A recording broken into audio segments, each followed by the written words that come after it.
Hello everyone, आज हम लोग डिस्कस करने वाले हैं काफी इंटरेस्टिंग टॉपिक पे। हम लोग बात करेंगे historical background of criminal procedure code 1973। जी हाँ, आज हम लोग देखेंगे हिस्ट्री, देखेंगे, समझेंगे क्या है सीआरपीसी 1973 का।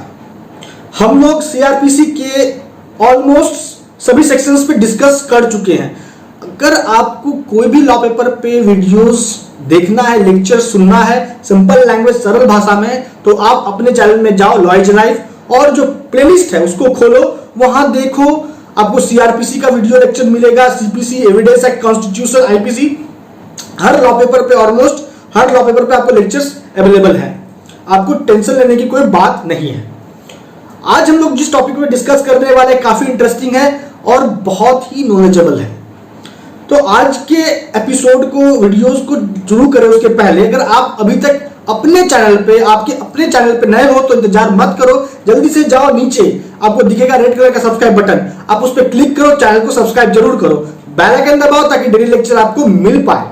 और अगर आपको कोई भी समस्या है, कोई भी क्वेरी है, आप मुझे इंस्टाग्राम पे फॉलो करो, इंस्टाग्राम का लिंक भी मिल जाएगा आपको डिस्क्रिप्शन बॉक्स में। तो चलिए बिना समय गवाए स्टार्ट करते हैं आज के लेक्चर को। तो हमको चलना होगा प्री ब्रिटिश पीरियड में, ब्रिटिशर्स के आने के पहले के समय में जाना होगा। तो ब्रिटिशर्स के आने के पहले भारत में हुकूमत था मुगलों का, दैट मीन मुस्लिम्स का। तो उस वक्त जो क्रिमिनल जस्टिस था वो एडमिनिस्ट्रेट होता था मुस्लिम क्रिमिनल प्रोसीजर कोड से। लेकिन इस कोड में, मुस्लिम्स के क्रिमिनल प्रोसीजर कोड में बहुत सारे लैकुनास थे। जैसे फॉर एग्जांपल कि अगर ट्रायल प्रोसीडिंग दो मुस्लिम्स के बीच हो रहा है तो उस ट्रायल प्रोसीडिंग्स में सबूत का पेशी कोई हिंदू नहीं कर सकता है, गवाही कोई हिंदू नहीं दे सकता है। तो ऐसे बहुत सारे डिस्क्रिमिनेटरी प्रोविजंस थे जिनको देखने के बाद ब्रिटिशर्स को लगा कि क्रिमिनल जस्टिस अब मुस्लिम क्रिमिनल प्रोसीजर कोड के अकॉर्डिंग होना इम्पॉसिबल है। तो उन्होंने प्रेसिडेंसी टाउन के लिए और प्रोविंस के लिए अलग अलग क्रिमिनल प्रोसीजर कोड इनेक्ट किया, क्योंकि आपको पता है कि ब्रिटिशर्स के समय भारत दो भागों में बटा हुआ था, एक presidency town that means Bombay, Madras, Calcutta, और दूसरी ओर था प्रोविंस। तो सबसे पहले बात करते हैं प्रेसिडेंसी टाउन का। ब्रिटिशर्स ने सबसे पहला इनेक्टमेंट क्रिमिनल प्रोसीजर का प्रेसिडेंसी टाउन के लिए किया था 1852 में, जिसका नाम था criminal procedure supreme court act 1852, और इस एक्ट को रिप्लेस्ड किया गया था high court criminal procedure act 1865 के द्वारा। ये दो इनेक्टमेंट हुआ था प्रेसिडेंसी टाउन को लेकर, 1852 और 1865। वहीं दूसरी ओर अगर बात करते हैं प्रोविंस का, तो प्रोविंस के लिए जो पहला इनेक्टमेंट हुआ था, क्रिमिनल प्रोसीजर कोड बना था, वो हुआ था criminal procedure code 1861, that mean 1861 में बना था पहला प्रोविंस के लिए क्रिमिनल प्रोसीजर कोड।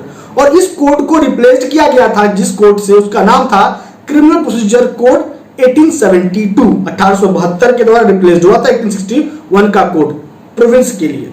मतलब अभी तक 1882 तक बात कर लीजिए तो प्रेसिडेंसी टाउन के लिए अलग प्रोसीजर कोड था और प्रोविंस के लिए अलग प्रोसीजर कोड था।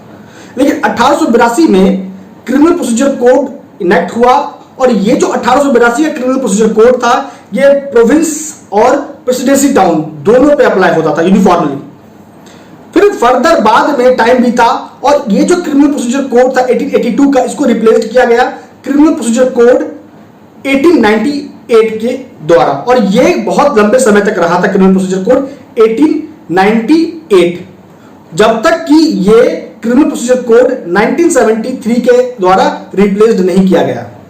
तो बात पहले अब करते 1898 का जो क्रिमिनल प्रोसीजर कोड था, इसमें दो बार महत्वपूर्ण बदलाव हुआ था, संशोधन हुआ था। वो हुआ था सबसे पहले 1923 में 1923, और दूसरा हुआ था 1955 1955 में।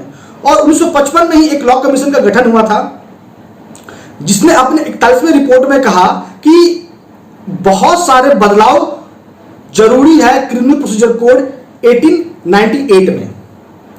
तो उनके जो लॉ कमीशन अपने 41वें रिपोर्ट में जो भी सुझाव दिए, जो भी रिकमेंडेशन दिए, उनको देखते हुए ड्राफ्ट बिल तैयार हुआ क्रिमिनल प्रोसीजर कोड 1973 का। और वो जो ड्राफ्ट बिल था वो राज्यसभा में लाया गया था 10 दिसंबर 1970 को। और ये जो बिल था क्रिमिनल प्रोसीजर कोड का, जो 1970 में राज्यसभा में लाया गया था, ये दोनों हाउस से, लोकसभा राज्यसभा से पास होके प्रेसिडेंट का एसेंट मिला था उसको, दैट मींस इनैक्ट हो चुका था क्रिमिनल प्रोसीजर कोड 1973। वो डेट था 25 जनवरी 1974 और ये जो क्रिमिनल प्रोसीजर कोड 1973 था ये लागू हुआ 1 अप्रैल 1974 से। तो date of enactment criminal procedure code 1973 का है 25 जनवरी 1974 और डेट ऑफ कमेंसमेंट है 1 अप्रैल 1974। तो सबसे महत्वपूर्ण बात कि ये जो क्रिमिनल प्रोसीजर कोड 1973 है इसके द्वारा क्या क्या बदलाव लाया गया।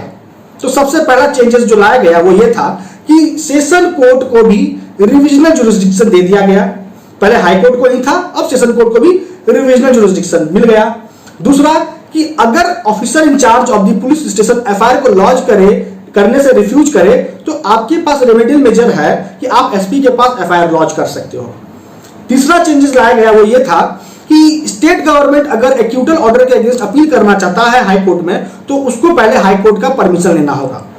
चौथा बदलाव जो लाया गया वो ये था कि समरी ट्रायल में जो ट्रायल प्रोसीजर फॉलो होगा वो वही प्रोसीजर फॉलो होगा अब जो समन केस ट्रायल में फॉलो होता है।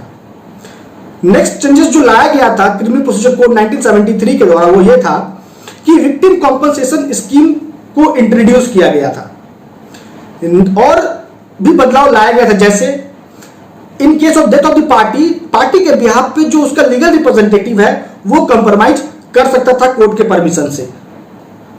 और भी बहुत सारे बदलाव थे, जैसे कि अगर किसी व्यक्ति पे फाइन इंपोज हुआ क्रिमिनल प्रोसीजर कोड 1973 के द्वारा तो उस फाइन को रिकवर्ड किया जाएगा बाय रेवेन्यू रिकवरी एक्ट के अकॉर्डिंग। ज्यूरी सिस्टम को खत्म कर दिया गया।